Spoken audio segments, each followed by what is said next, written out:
Good afternoon, everyone out there on the interwebs. My name is Jared. This is my channel, Mazda B3K.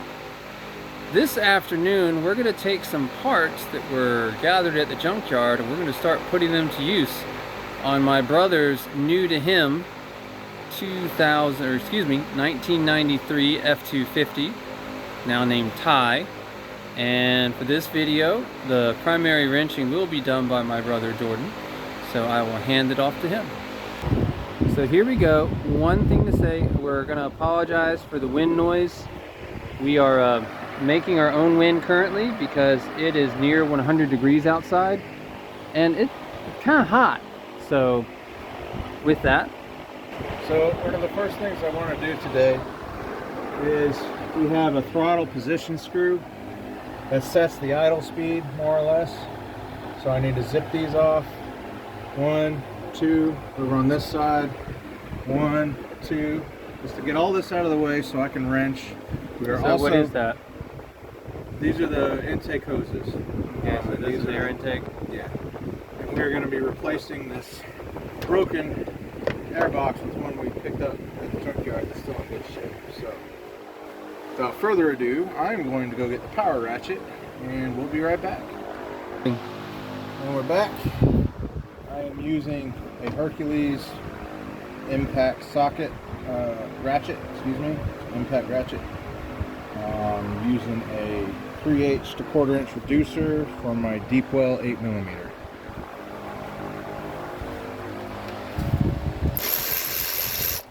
And that's why we use it.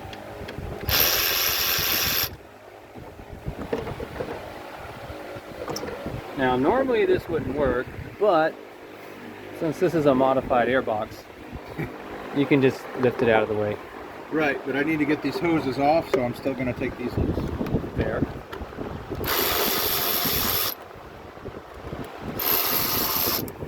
Tell you what, these are little spendy fellows, but if you wrench a lot, absolutely worth it.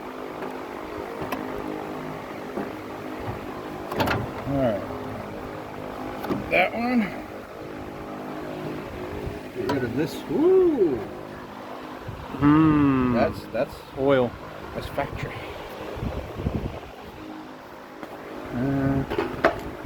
Got the air hoses out of the way. Now I need to pull the screws that actually hold the airbox lid down. I think they're 8.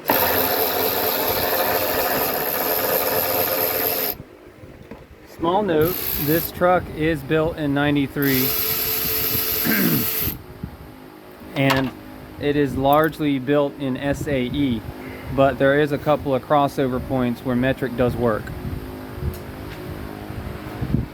Just to keep us entertained. So that's where that goes. Yep.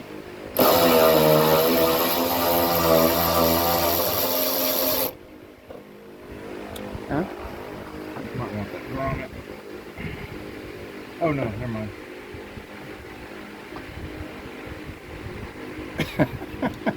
Oh.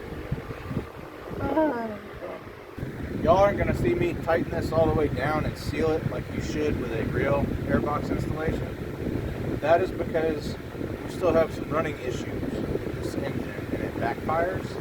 And I believe that is why our modified airbox came apart.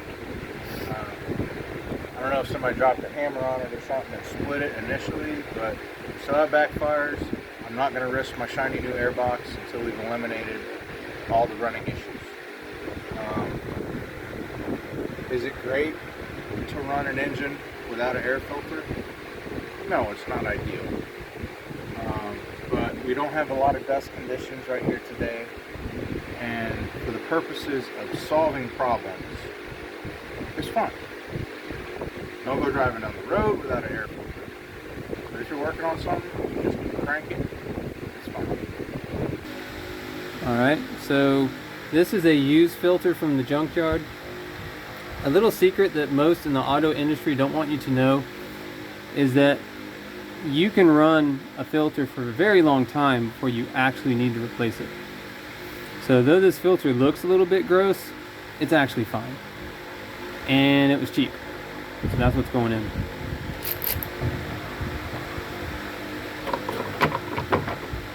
Notice this airbox is slightly different. So what we determined is this one has 4 bolt holes. The one that came off has 6. They're both from 302s though. I'm going to float that back a little bit. Just need to make sure at least those 4 line up correctly.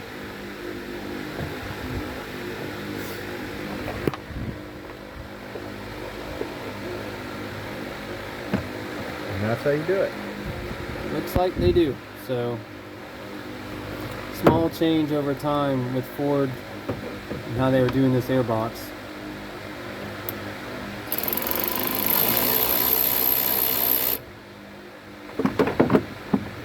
Now it can jump around if things happen.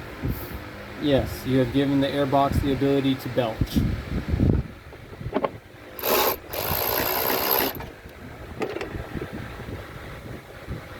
Yeah, you hadn't stuck that one actually.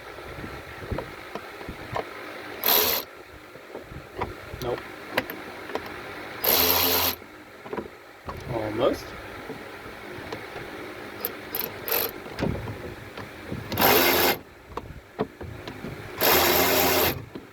I'm thinking that's not biting. That might wind up being a nut, but we'll figure that out. Anyway, he's going to finish working on getting this loosely attached, and then we'll bring you back to the next phase. So, when I bought this truck, somebody decided to not use the correct tool on the idle adjustment screw. And as you can see, it's not quite correct. If the there we go. Camera wouldn't quite stop. Focus. Okay, here we go. We had it for a second. We have to do sometimes is do this. There we go.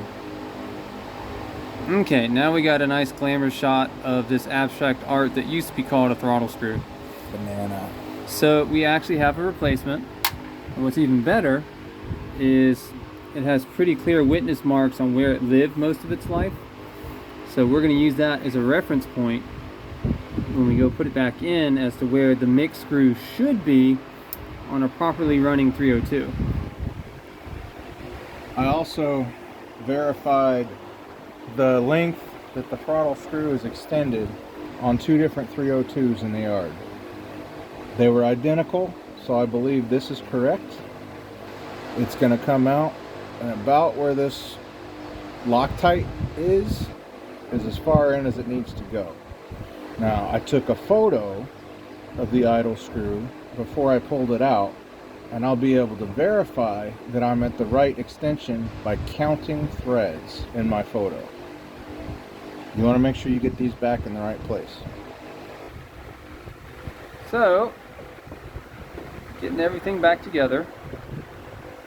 You want to wiggle these and make sure you evenly seat the hose. Yeah, ask me how I know. Vulcan 3 liters, which are commonly found on the Ranger and a couple other Ford vehicles, have a nasty habit of hiding the fact that they're not on correctly. There we go. Now these probably won't be tight because we're doing a lot of engine testing. And loose like this is good enough. You don't want to go down the road this way.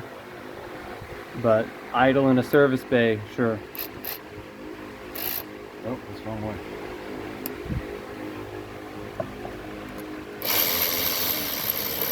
But he's going to tighten them anyway.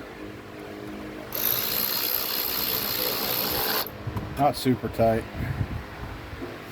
It's enough from keeping them popping off in a backfire. Oops.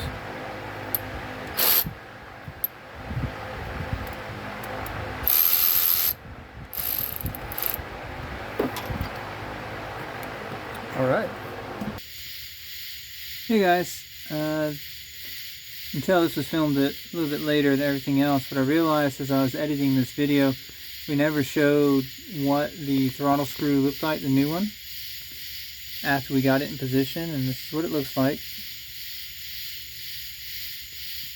So as you can see, we ran it to the thread locker and we kept it straight. We didn't bend it or anything. And it's not in the video I'm editing right now, but in the vacuum harness video, after we replace the vacuum harness, we go ahead and we fire the truck with the throttle screw in its current position, and it fires up great. It fires up better.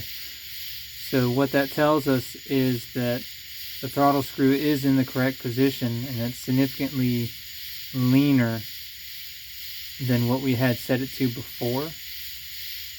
So the truck's running better now that we've got a proper screw in place, and we also repaired a bunch of vacuum leaks. Anyway, this will wrap it up for the throttle screw replacement and the airbox replacement over here.